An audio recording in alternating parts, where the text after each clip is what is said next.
on the day of my wedding to the man I love. I can't express how long I've been waiting for this moment.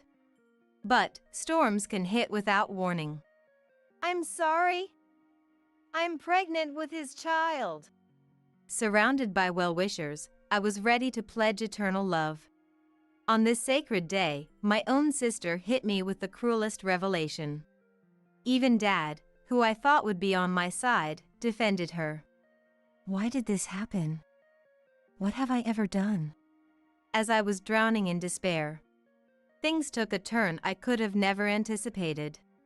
My name is Riley, 26 years old. I work at a foreign company, just an ordinary employee. My life has been pretty mundane until now. But even someone like me met my destiny 2 years ago. His name is Thomas, 28 years old.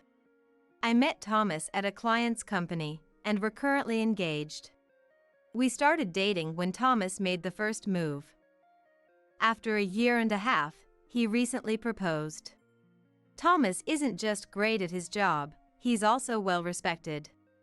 I was so proud to have Thomas as my fiancé. Today, I brought Thomas home for a family meeting. Having not been home for a few months, Mom, Lily, greeted us warmly. Riley, it's been a while. To think you'd come to announce your wedding, Mom was quite surprised. Sorry about that. Work has been hectic. It's okay. Alexander is waiting inside. Thanks. Where's Mary? She's here, in her room. I see. Honestly, I don't want to see Mary. The truth is, I've never really liked her. Mary is my older sister. Even at 30, she doesn't work. Mary has always been beautiful, and she treated others very well. Maybe because of this, people always said she was adorable and such a good girl. As a result, she grew into an uncontrollable troublemaker. But the frustrating thing is, Mary's true nature only comes out around me. In front of our parents and relatives, she plays the role of the perfect little angel. My feelings toward Mary started to sour before I even entered elementary school. Even before that, as a child, I had my grievances with her, but one incident that stands out is my 5th birthday. On that day, my parents gave me the rabbit plushie I had wanted for so long. But right after, Mary burst into tears out of the blue. Sniff, sob. I wanted that plushie too. But Mary, didn't you say you didn't like bunnies?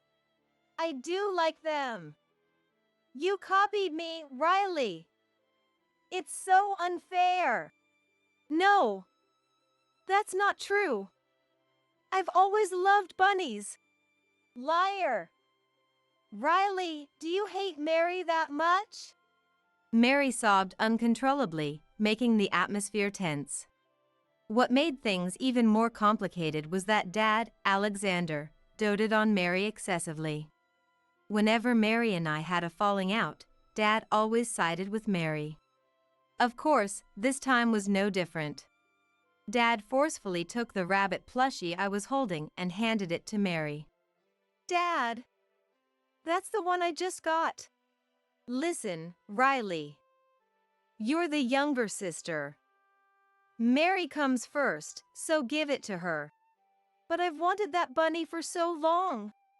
We can get you another one for your birthday next year. Just bear with it this year. Fine. Mary, hiding behind Dad, smirked at me maliciously. I can't forget the look on her face from that moment. It was as if her eyes were telling me, that's what you get.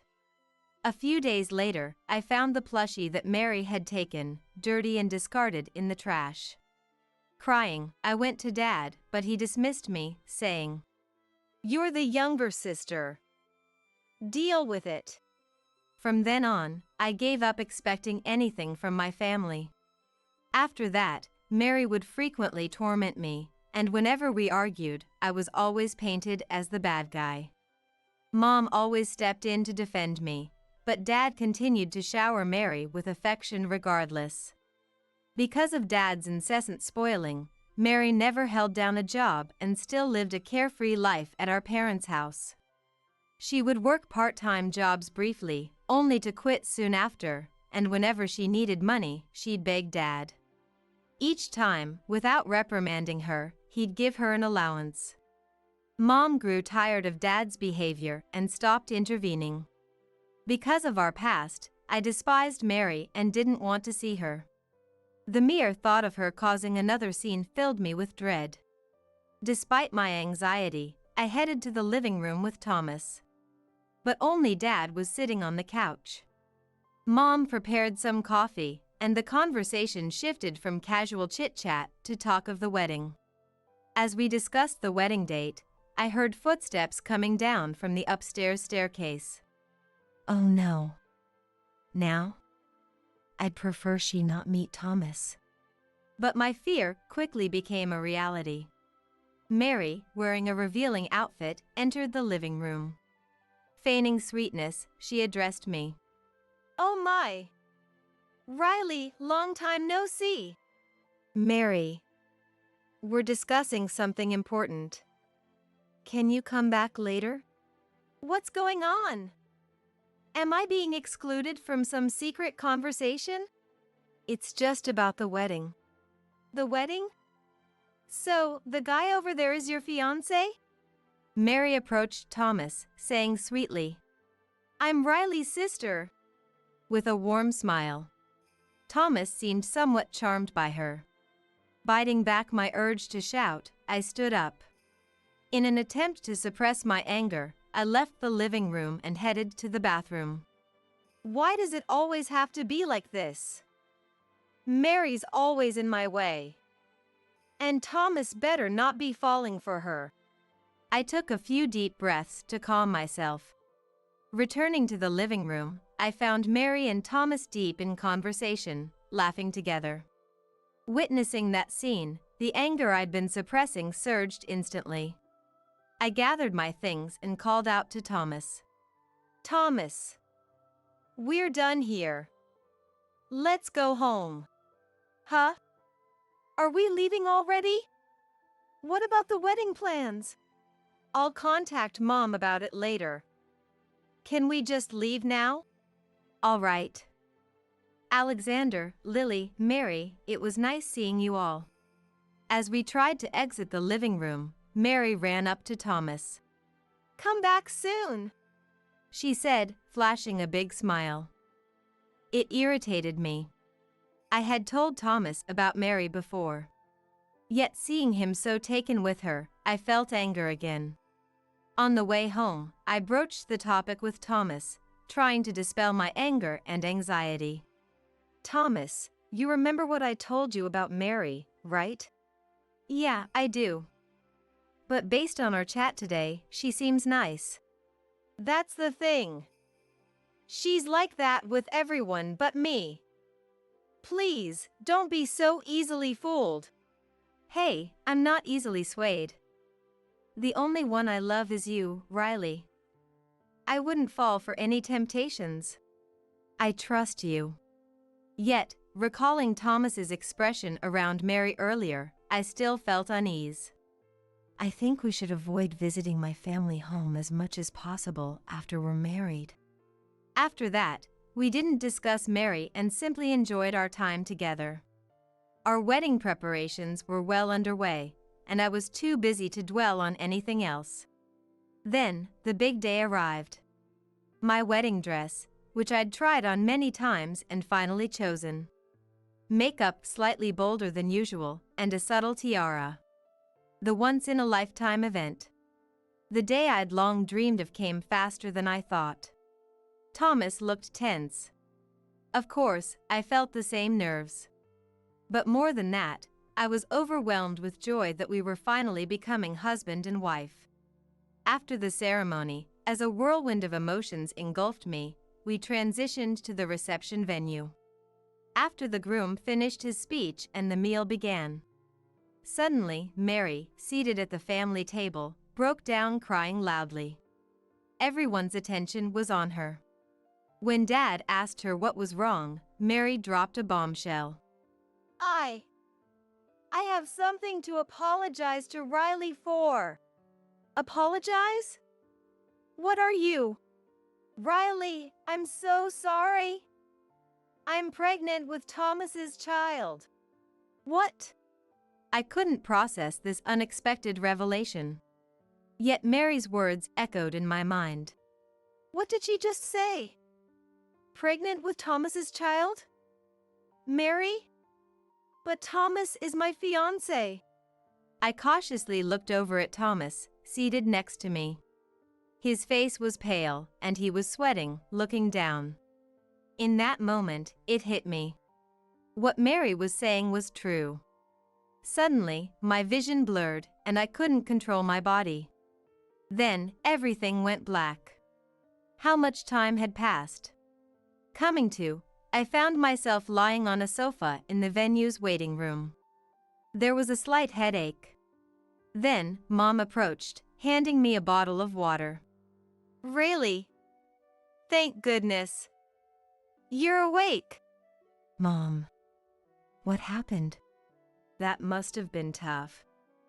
To suddenly face such a situation. Yeah. With Mom's words, the reality that Mary wasn't lying about her pregnancy hit me.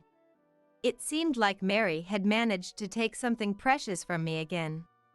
Oddly, I didn't feel anger, just a deep emptiness.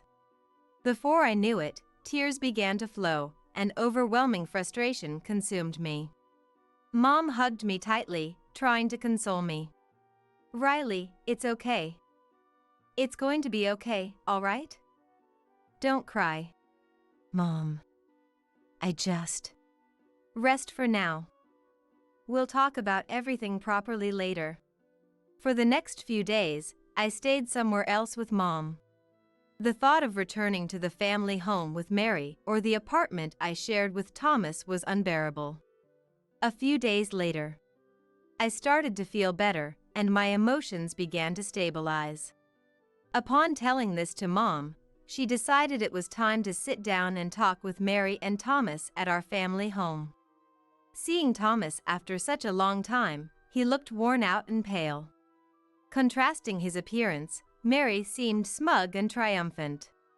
I decided to first ask Thomas about his feelings.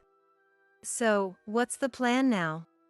Well, It's quite something, getting your fiancé's sister pregnant.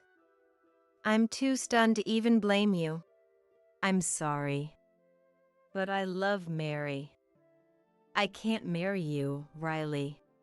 I knew this was coming, but hearing Thomas's decision still stung. Sensing my emotions, Mary had a mocking grin on her face. Trying to hold back my irritation, I confronted Mary. What do you want, Mary? Well, isn't it obvious?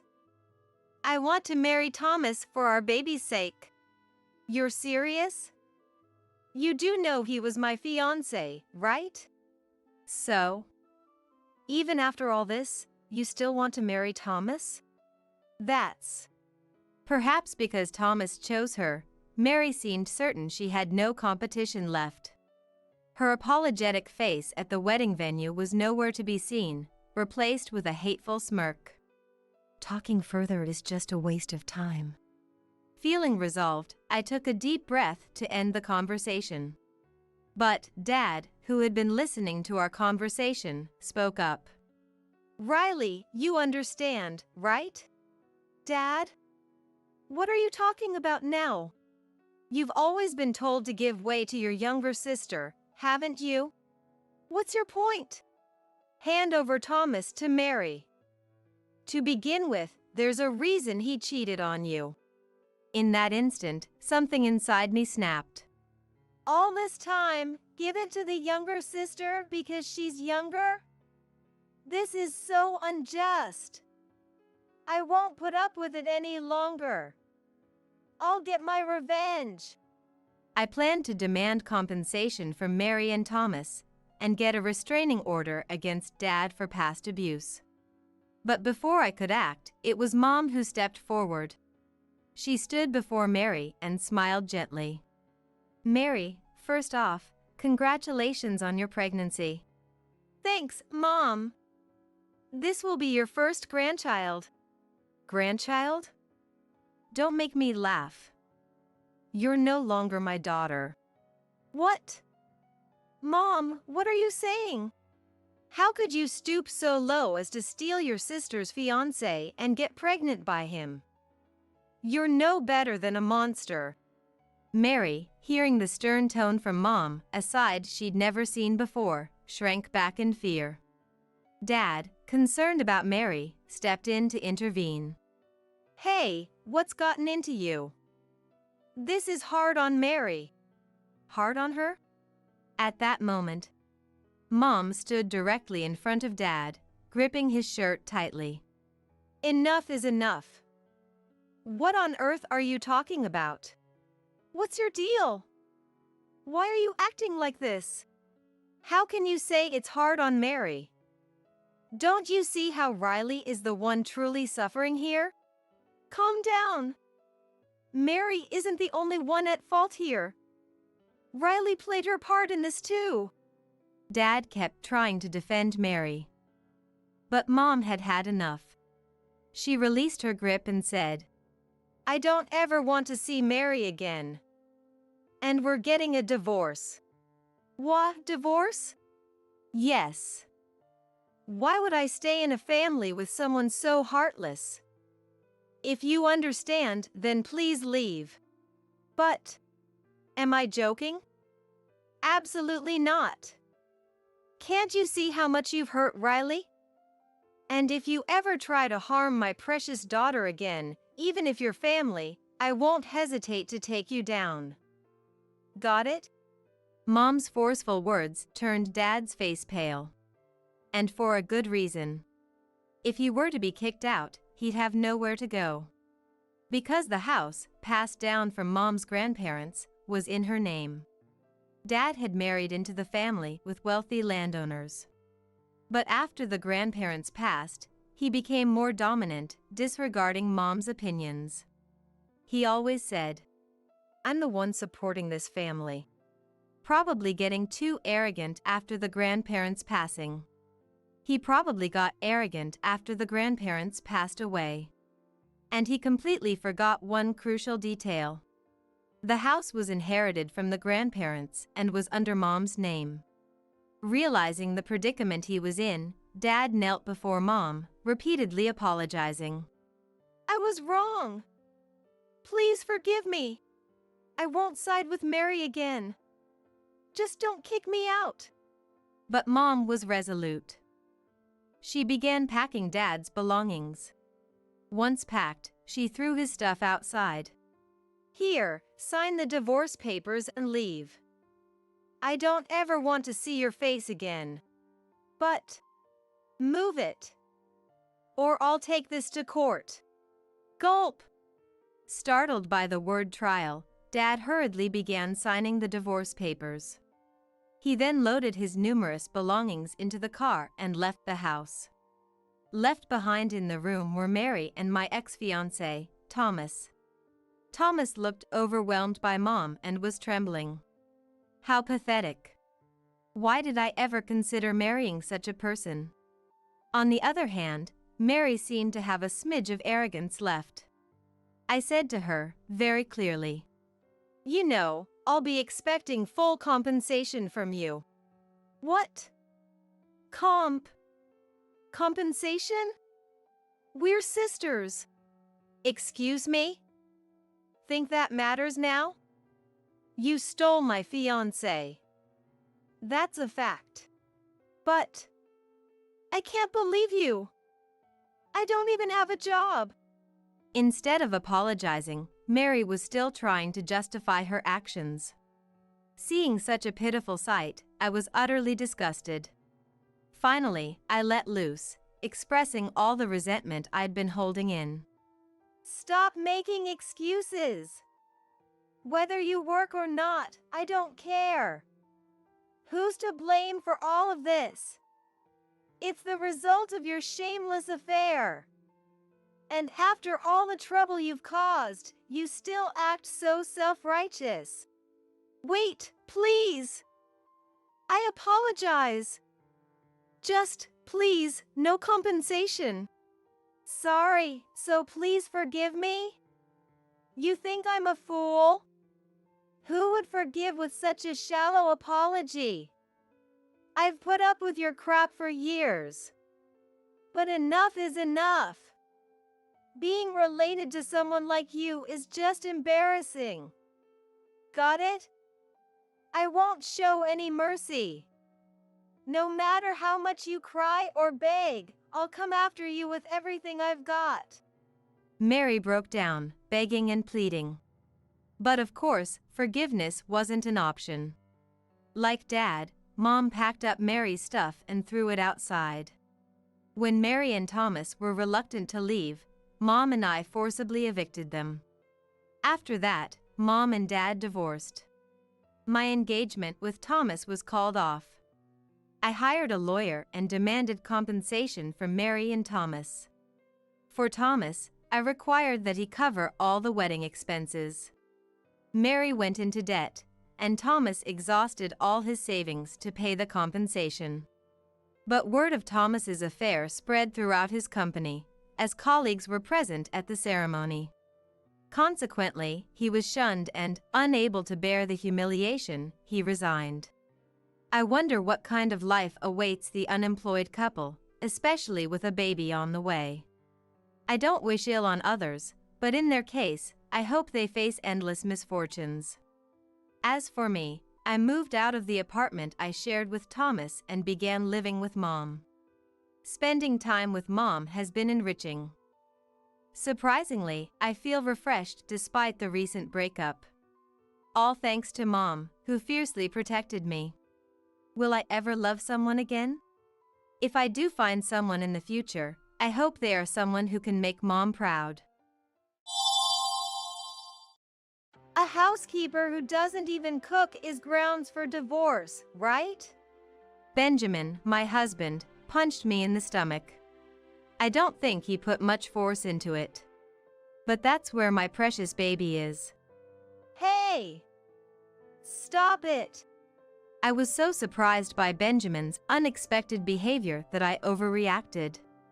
Seeing this, Benjamin let out a cheerful laugh. If you don't like it, just make lunch already. See, even the kid is saying, "Poor daddy, starving because of mommy." Okay, I get it. Just stop. Just don't hit my stomach. I screamed almost like a shriek, and finally, Benjamin stopped his hand.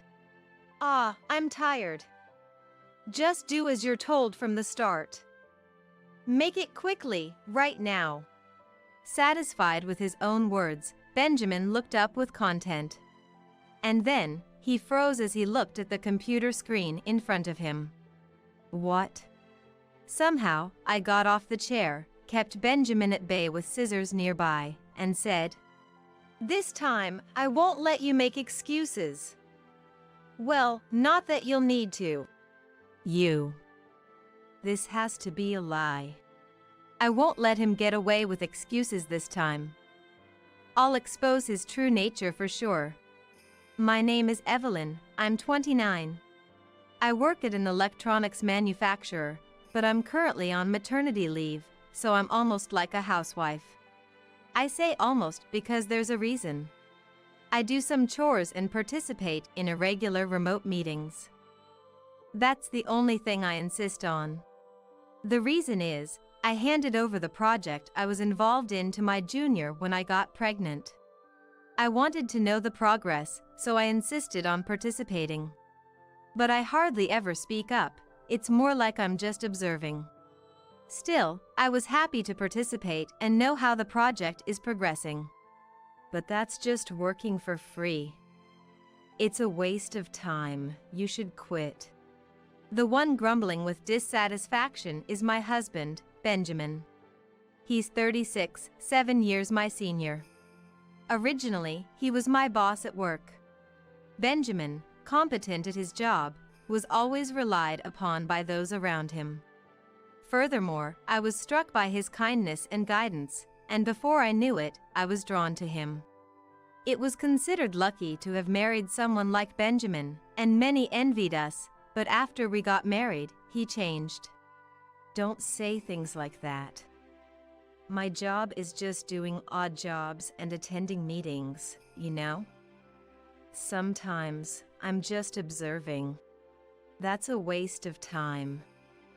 If you have time like that, why don't you clean the room? I've noticed dust accumulating under the furniture lately. Benjamin pointed at the gap between the TV stand and the floor. That spot can't be cleaned without crouching down. Now in my last month of pregnancy, it's utterly impossible to crouch with this belly, making it hard to breathe just from walking.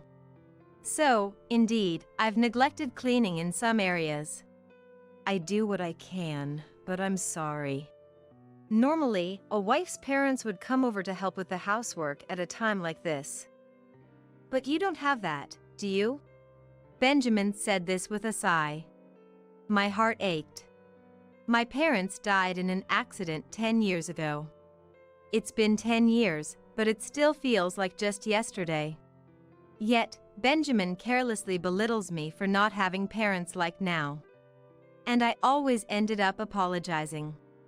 I'm sorry for causing you trouble. Then, Benjamin would always smile with satisfaction. You're lucky to have married such a generous man like me. I never thought I'd marry an ordinary woman with no special qualities like you, Evelyn. This is how Benjamin satisfies his ego. It's a daily repetition of sarcasm and boasting. He wasn't like this before we got married. Maybe it's common for both men and women to change after marriage. Sadly, Benjamin has a very good public image, so when I complain to others, they don't believe me. I get irrelevant responses like, "You're just being spoiled," or "It's nice to have someone so reliable." I could have endured it if it were just as everyone says. I could just ignore it. But lately, I've been at my wit's end with Benjamin returning from work. When the doorbell rings from evening to night, that's the signal of his return. Even if I was in the middle of housework, I would stop everything and rush to the entrance. And while watching the door open, I'd hope, please, let Benjamin be in a good mood today. When he's in a good mood, it's just reports of the company's doing well or I landed a contract. The problem is when he's in a bad mood. Arg, so annoying. Acting all high and mighty just because they're a client. Those outdated fools. As soon as he enters the entrance, Benjamin is stomping around, angry. We welcome back. He throws his bag at me and heads to the shower, cursing me under his breath. This whole routine terrified me. When this continued day after day, I even considered divorce. I first talked to a coworker, but they didn't believe me. Benjamin? That's hard to believe. You're exaggerating. Look, you're pregnant and probably just tired, right? Maybe you need a change of scenery? It was as if they were saying I was the one being unreasonable. Sadly, I understand where my coworker is coming from. The Benjamin we worked with was perfect in everyone's eyes. Always smiling, gentle in his words and actions, and calm. It's hard to believe that he could change like this. I wouldn't have believed it myself in the past. Maybe it's just temporary. Perhaps he's just irritable because he's busy and tired.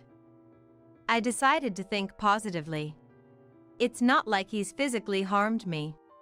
Though my body tenses up when he throws things or yells, he's never hurt me.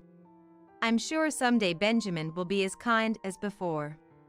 That's what I hoped and prayed. No one believes that Benjamin could change like this. But there was one person who might believe me. That was my uncle, Daniel. My grandparents live far away, and my parents have passed away. After the accident, I was left alone, but I had one relative I could rely on. That was my father's brother, Daniel. He had moved to New York before my father, so by chance, he lived close to our family. Daniel looks, honestly, intimidating. He's 6 feet 3 inches tall and well-built, so just standing there can be imposing. But on the inside, he's incredibly kind and wonderful. When I was young, Daniel would often play with me in place of my busy parents. Back then, I thought Daniel was unemployed. He spent that much time with me. I think he doted on me like I was his own daughter. Actually, I was the first one to ever hold Evelyn, you know. Daniel and my father would often joke and compete like that. So, after my parents passed away, it was Daniel who supported me. He took care of most of the arrangements while I was in a daze. When I couldn't even bring myself to eat, he'd make tasteless oatmeal or pasta that would fall off the fork with just a touch. It wasn't delicious, but I remember I ended up eating it anyway. It was also Daniel who found me a job when I dropped out of college after my parents' accident. I feel bad for using your connections. To my hesitation, Daniel kindly said, "Don't get it wrong, it's just an introduction. How you works from here on out is up to Evelyn. I won't know anything about it. What I couldn't repay to my parents, I want to repay to Daniel." That was my goal. I had endured living with Benjamin, who only spewed verbal abuse, but one day, Benjamin finally raised his hand to me. It might not have been intentional at first. I knew I had to be careful that day because Benjamin's mood was worse than usual. But I was also feeling unwell and didn't have the energy to deal with it. So, when Benjamin complained about everything, the dinner menu, my face, my expression, the housework, I accidentally muttered under my breath, "Ah, enough, so annoying." The moment those words left my mouth, I could feel the room freeze over. This is bad, I've done it now. I need to apologize quickly. I started to apologize immediately, but it was too late. A magazine flew right past my face. Benjamin, in his anger, threw it at me. Hey! What did you just say? Did you just tell me, who's tired from work, that I'm annoying? Hey! From there on, it was useless to say anything. Benjamin started throwing whatever was nearby, one after another. Fortunately, it seemed he still had some reason, as he only threw light or thin items. Having done it once, the barrier to doing it again must have lowered. From that day, even though he wasn't using much force, Benjamin started to raise his hand over trivial matters.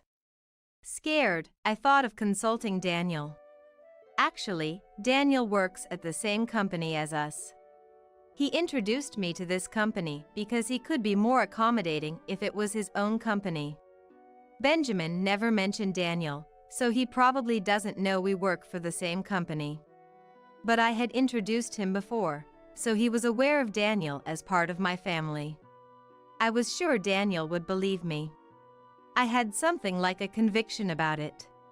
But, unfortunately, Daniel was on an overseas business trip at the time. Concerned for me, "I can listen over the phone if that's okay," Daniel said. For a moment, I thought of leaning on him, but knowing Daniel, if he found out about my situation, he might fly back. That wouldn't be fair to the company or Daniel. Reluctantly, I decided to wait for Daniel's return.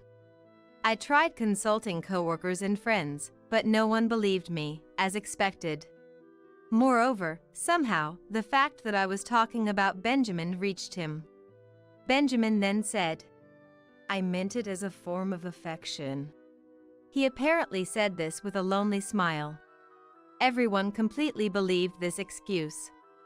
As a result, I was treated as just a woman with an overactive imagination. One day, while I was working in the room as usual, Benjamin came in. Today is unusually a work-from-home day for Benjamin as well. I knew in advance because he told me. "I'm hungry, where's lunch?" Benjamin said, almost like he was throwing the words at me. "Oh, just wait a bit. I'm working right now." Huh? Benjamin let out an annoyed tone. With that voice, I immediately understood. Here it comes. The usual thing. I braced myself in an instant, preparing mentally. Usually, it's an arm or a leg. And then, Benjamin, with an unpleasant smirk, approached me. A housekeeper who doesn't even cook is grounds for divorce, right? Benjamin punched me in the stomach. I don't think he put much force into it. But that's where my precious baby is. Hey! Stop it! I was so surprised by Benjamin's unexpected behavior that I overreacted. He had never laid a hand on my stomach before, no matter what. I curled up in the chair, trying to protect my belly with my arms, encircling it. Tears welled up in my eyes from fear and anxiety. Seeing this, Benjamin let out a cheerful laugh. If you don't like it, just make lunch already. See, even the kid is saying, "Poor daddy, starving because of mommy." Ouch! Please, please stop. How can he do such terrible things? I'm his wife, and the child in this belly is his. I couldn't understand it all. I don't want to do this either, you know? But what can I do? It's because you won't make lunch. Right? Poor daddy, huh? Even as he spoke, Benjamin's hand didn't stop. He kept hitting my stomach over and over, relentlessly. Resisting was difficult while sitting in the chair. I could only focus on defending myself. Okay, I get it. Just stop. Just don't hit the stomach. Screaming almost like a shriek, Benjamin finally stopped his hand. I'm tired. Just do as you're told from the start. Make it quickly, right now. Satisfied with his own words, Benjamin looked up contentedly. And then, he froze as he looked at the computer screen in front of him. What? Somehow, I got off the chair, kept Benjamin at bay with scissors nearby, and said, "This time, I won't let you make excuses." Well, not that you'll need to. This has to be a lie. The one to respond to the flustered Benjamin, turning pale, was someone on the computer. I wish it were a lie. I never thought you could be such a despicable person. The one holding his head on the screen was the manager. Other employees were also looking at this with faces of disbelief. No, that's not true. I didn't hear anything.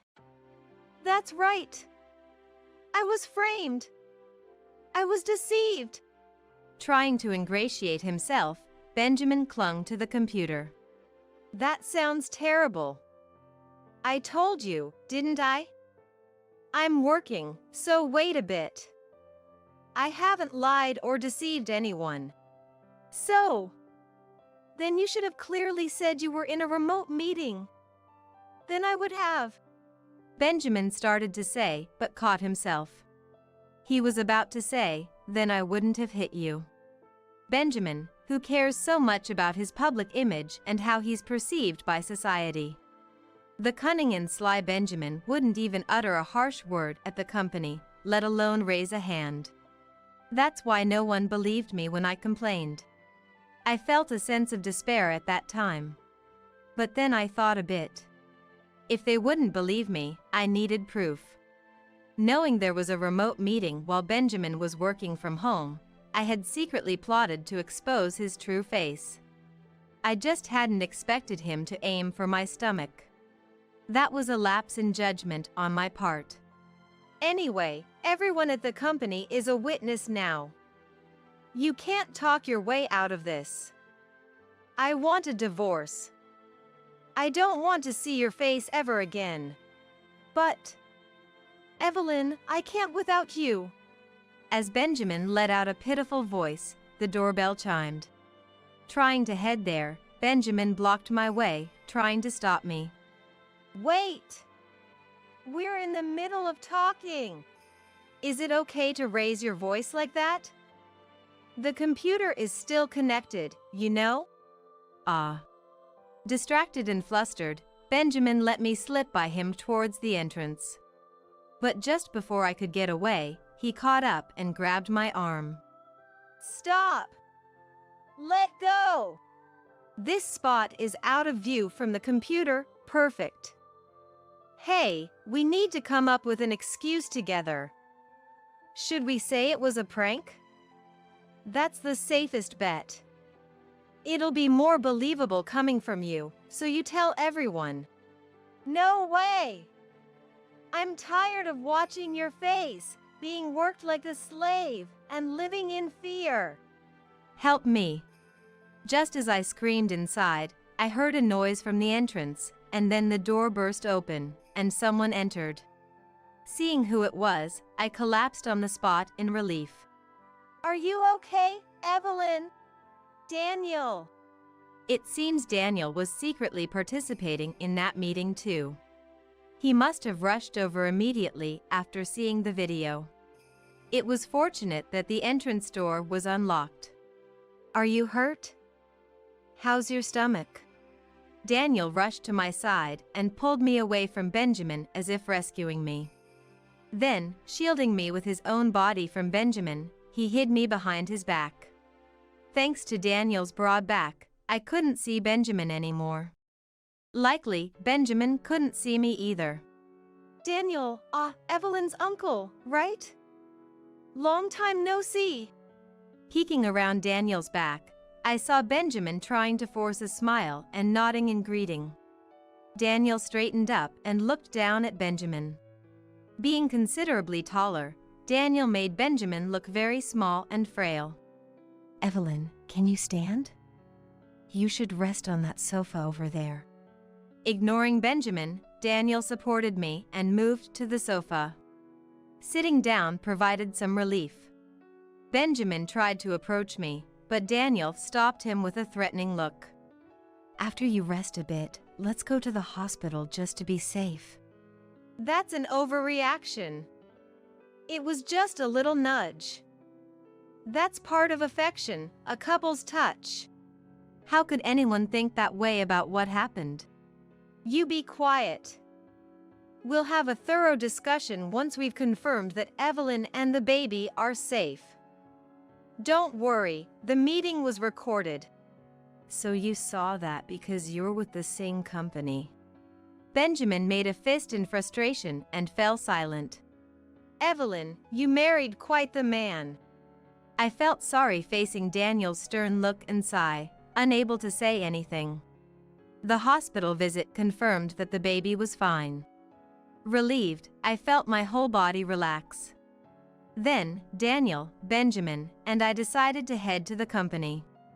Daniel said, "Think of the baby. Leave the rest to me." But this was a matter between Benjamin and me. Even if it's Daniel, I couldn't leave everything to him. We could have postponed it to another day, but knowing Benjamin, the more time he had, the more likely he was to come up with something.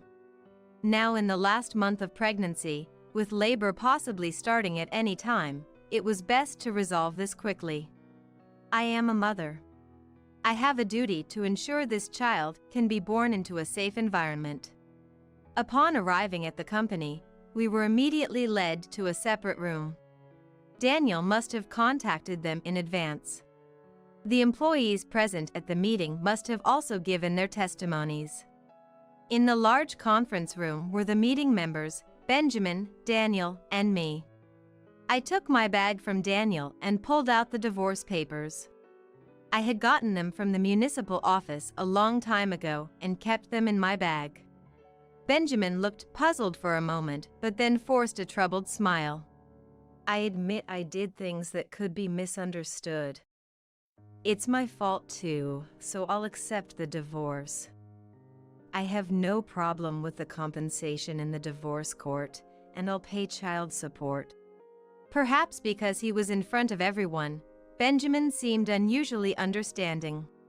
His acceptance made the conversation progress smoothly. However, when we reached a certain point, Benjamin froze. You want me to resign or transfer? Yes. I plan to return to work after my maternity and parental leave are over. It wouldn't be good for either of us if you were still here. That's why. I actually want you to leave. Benjamin stared at me intently and nodded. I see. But what does the company think? What are you trying to say? Not to boast, but I believe I'm a valuable asset to the company. I have good performance. No issues with interpersonal relationships.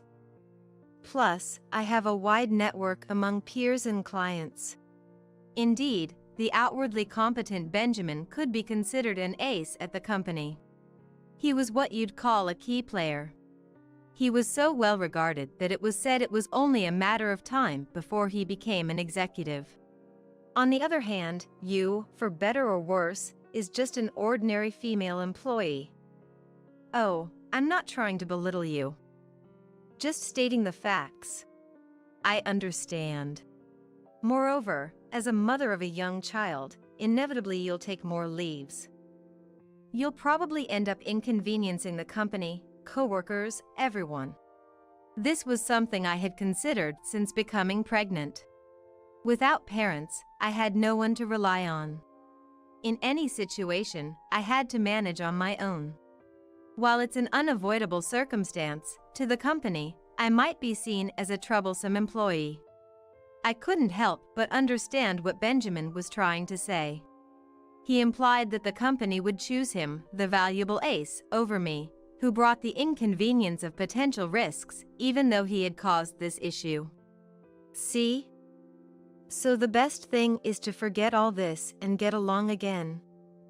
That's the best for the baby too. No, I can't do that. What? Benjamin looked utterly astounded. Just endure and accept it again? That's ridiculous. Nothing would change. Do you expect me to endure endless days of sarcasm, living like I'm in hell?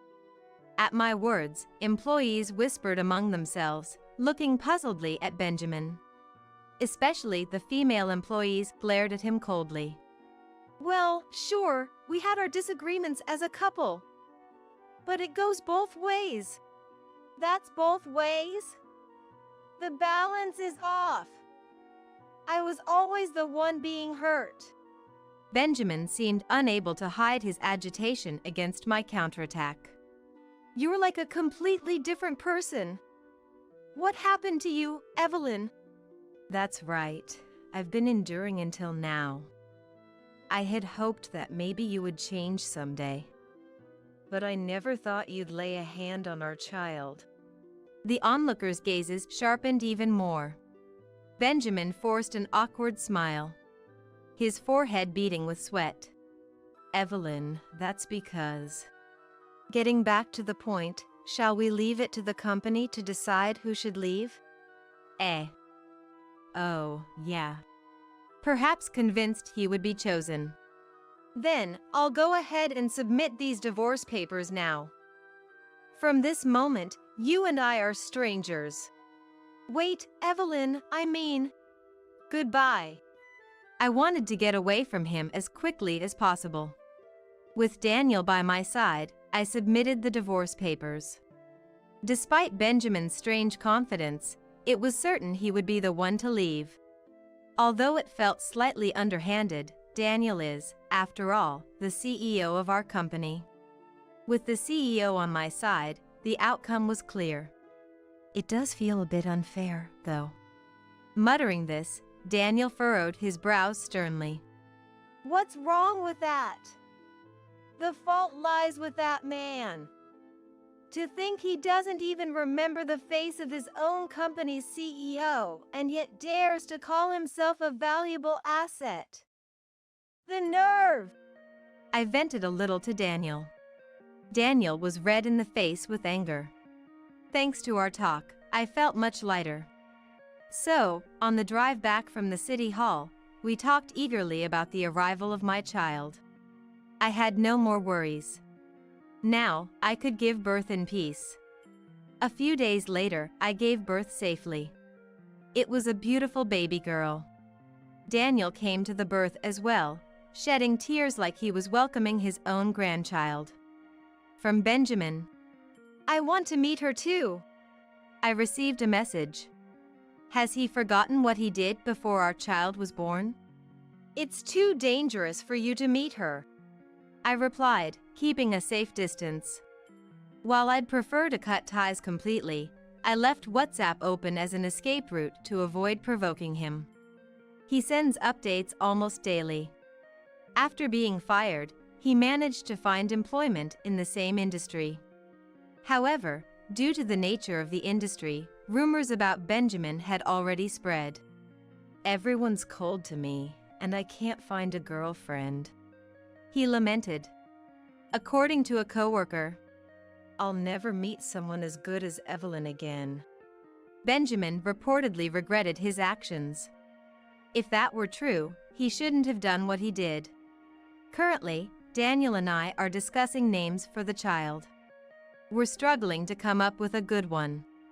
Moreover, Daniel was already head over heels. I'm not letting this child get married off. Showing an incredible amount of adoration. Though my parents couldn't see their grandchild, I'm glad Daniel is happy. Someday, when my child starts to speak, I want her to call Daniel Grandpa. I'm sure he'll cry, despite his imposing frame. I'm looking forward to it.